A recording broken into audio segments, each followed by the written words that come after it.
Australia won, Egypt won after extra time, with Egypt winning 4-2 on penalties. So congratulations to Egypt, firstly, on making it to the knockout stage for the very first time and then winning their first ever knockout fixture. On penalties, though. Credit goes to Australia, but they can't seem to get past that first knockout stage. They made it to the round of 16 in the past, knocked out. Australia got to work on that. But it was a very good effort getting out the group, making it to the knockouts around of 32. But they would go home. They would go home thinking that they could have actually gotten a lot further in the tournament. Because the game today against Egypt, as we all saw, it was winnable. It was very winnable. It was winnable in 90 minutes. It was winnable in 120. And a penalty shootout was winnable. But at the end of the day, in my opinion, I think the better team won. Egypt weren't perfect. I think they took the wrong approach and allowed the game to drag on for way too long with just that 1-0 lead. They allowed Australia an opportunity. They give him hope to get back in the game. Once it's a 1-0 scoreline, you have hope. And that's what Egypt offered to Australia, hope. And a lot of time, all you need is some hope, just a little bit of hope, and you could get it done. Ashore in the 13th minute, good goal. His second goal of the World Cup, coming in clutch right there. But after scoring, Egypt kind of went into their shell. And I don't know why teams do this. I really don't know. It's early in the game. You score one. The opposition team could be a bit rattled after conceding. And you could score again. You see what I'm saying? You could just keep hitting them. But teams want to apply pragmatism. I don't know if the manager, Hassan, sent out instructions, but I don't think he did. I really don't think he did. Because from his antics on the sideline, I think he was kind of mad at the players for not continuing to turn up the heat, turn up the volume on Australia. Egypt went into their shells. Players like Salah, Mamouche, these guys wasn't even doing nothing.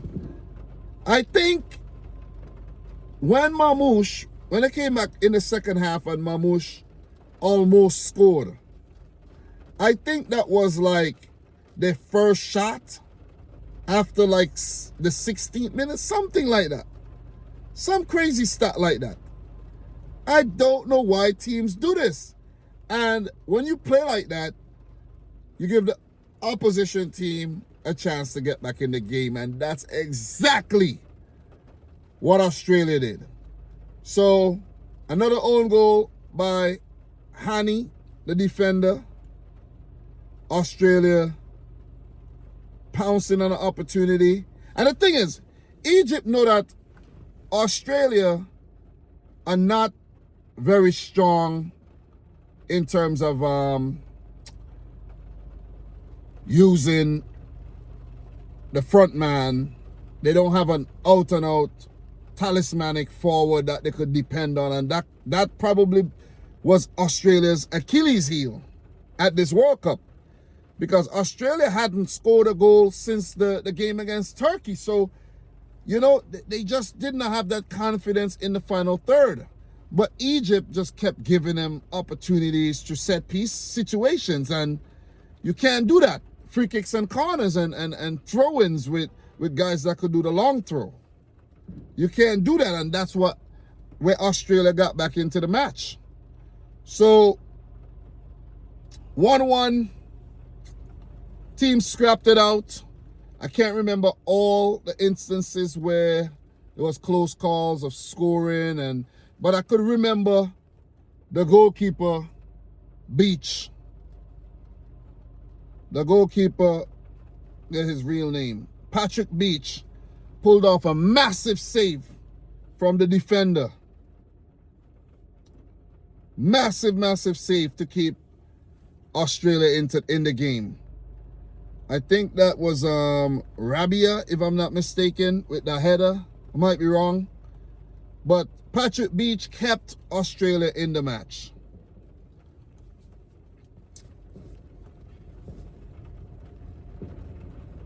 Did Tony Popovich, we might ask ourselves, did Tony Popovich lose the plot? Did he lose the plot? Two teams scrapped it out in extra time, you know, no goals. I'm not going to pretend like I remember all the other close calls of teams, both the teams scoring, because I don't. I didn't write down the notes. But this is just a reaction. This is not a thorough analysis of the game where I'm going play by play. Did Tony Popovich lose the plot when he subbed out Patrick Beach, who, you know, had already pulled off some big saves and was pumped up, and if he left him in the match, maybe he could have done the same thing in the penalty shootout on merit, on his form, his good form. But he took him out the game, brought on Matt Ryan, and we all talking in hindsight. You know, they say hindsight is 20/20. You know? Because Matt Ryan could have came on and he could have pulled off some massive saves and, you know, could have won best goalkeeper of the tournament. I'm just saying. I'm just saying. But it didn't work out. I don't think Matt Ryan even touched the ball. He didn't even touch the ball. And I don't want to criticize the manager and say that's why Australia lost the penalty shootout. Because if it had come off, we would have been like, wow, that was a master stroke. That was exactly what Louis van Gaal did in 2014. That was, damn, wow, genius. Nah, Tony Popovich still deserves a lot of credit for his for being innovative and thinking. You see what I'm saying? So give him a lot of credit for that.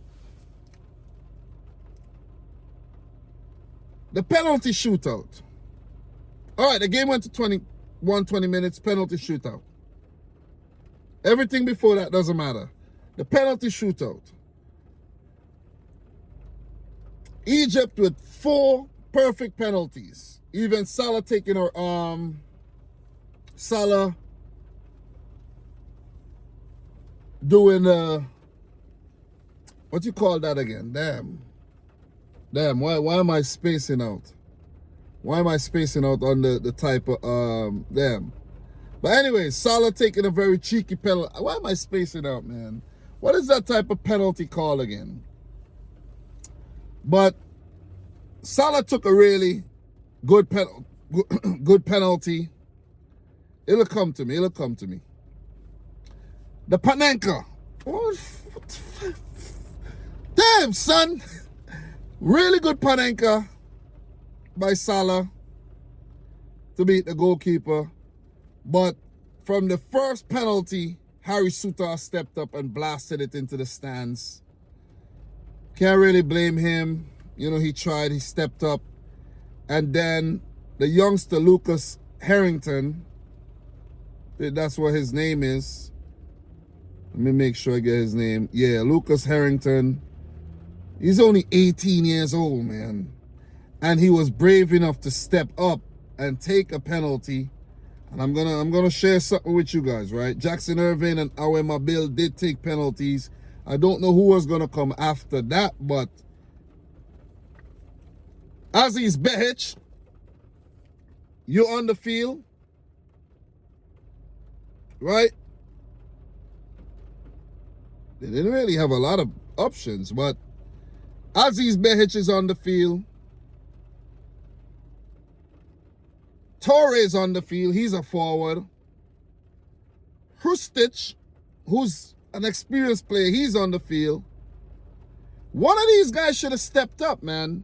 Why you let the youngster Harrington step up? That's a massive pressure on the young shoulders there. But I think he was brave. He stepped up. You know, he missed his kick. And the way he reacted was very mature. And the way the Australian, you know, his teammates reacted, very mature. So credit to the players for that. No one cursed him, no one. And I just pray and hope he did not get or does not get abused online, racially abused or any type of abuse, because that's not necessary. Well, why that's not needed. Why are you doing that? But it was a good effort by Australia. I think Egypt caused this on themselves. This could have been a easier affair in the 90s. But look, for Australia, against Australia, nothing really comes easy. They never give up. They always try. They always fight.